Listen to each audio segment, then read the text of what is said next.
Alright, for those collector ng mga packaging ng Dunkin Donuts, may good news ako sa inyo dahil naglabas na si Dunkin ng kanilang Christmas time packaging. Ayan, hindi na ako papatumpik-tumpik. Simulan na natin sa mga coffee nila. Meron sila yung sa small.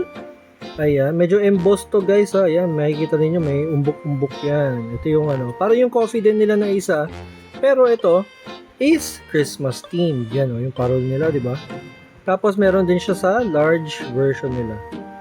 Ang ganda, grabe. Promise, ang ganda ng ng mga cups ni Dunkin Donuts. Gusto ko yung pagkakagawa nila ng kanilang mga Dunkin packaging. Next up, meron din tayo sa mga cold drinks nila.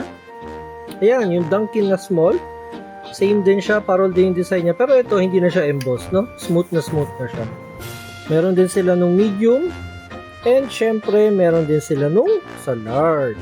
Okay, next up, meron din tayo nung sa Dunkin Munchkins. O, diba? So, sa takip niya, may makikita ka dyan, may mga butas-butas, pero same logo pa rin yung kanilang parol.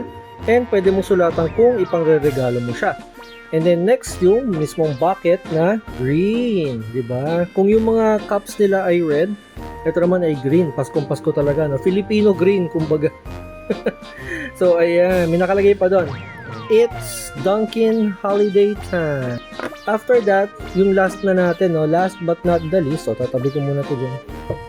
Yung kanilang pang isang dosena na pack. So, meron tayong, same pa din, meron siyang to and from. So, pwede mo siyang pang regalo, maganda pang regalo siya.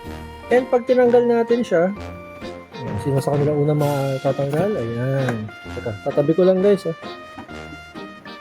So, pag kinuha mo yung isa, ito naman yung labas niya. Ayan, nakalagay, It's Dunkin Holiday Time. Tapos, nandiyan din yung mga parol, logos nila sa paligid.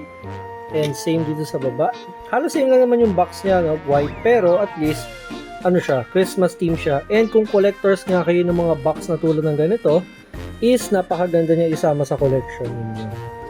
Ayun guys, kung mahilig din kayo sa mga anik-anik collections tulad ko, let me know kasi may group kami. Anik ka ng Tokwa group, ilalagay ko na lang dyan sa comment section para at least maka-join kayo, no? Hindi lang itong mga Dunkin yung mga nandun, marami pa tayong ibang members na nagpapakita ng mga iba't ibang uri ng kanilang mga collection doon.